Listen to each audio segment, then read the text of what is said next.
All right. So now what I want to talk about is when you say you're Chinese, you invest, you get your green card, and you come over and you're like, yeah, I did it.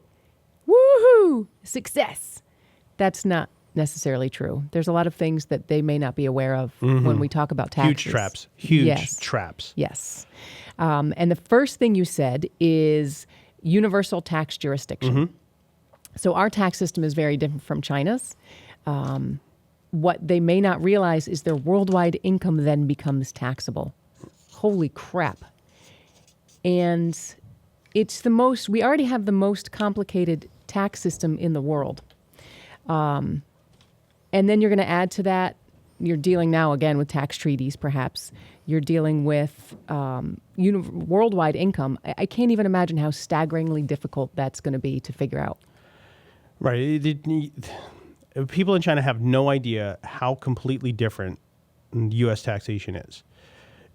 I say the U.S. taxation is foreign. It's foreign to common sense. It is the strangest, most invasive, most powerful thing in the world.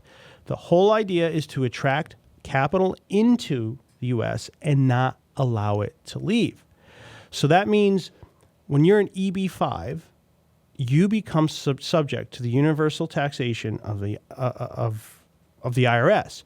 So all your investments that are still in China or Hong Kong or wherever they are, in Italy, wherever they are now taxable. And worse, somewhat worse, the compliance work required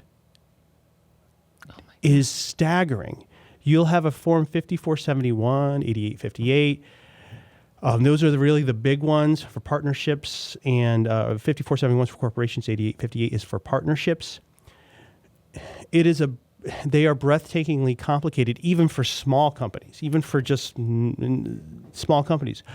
Large companies, it is a combined asset. It's a combined balance sheet and profit and loss that is in a format unlike anything else. Where you have to make calculations, you don't have to make calculations for anywhere else. And so even though you didn't move your capital out of the U.S. because you became a U.S. person, the tax code's assuming your Chinese is now foreign, even though it's not foreign to you. And so now you're subjected to all of that. And whatever taxes you paid in China, whatever you paid anywhere, that's fine. That's fine. And maybe you'll get credit for it. It's a maybe. It's not a guaranteed. You might get credit for it, and it depends on the treaty, and it depends on what it is, and it depends on what can be done. But there's no guarantee that you won't be taxed twice on it. IRSMedic, the law offices of Parent, and Win, LLP. Real tax attorneys for tough tax problems.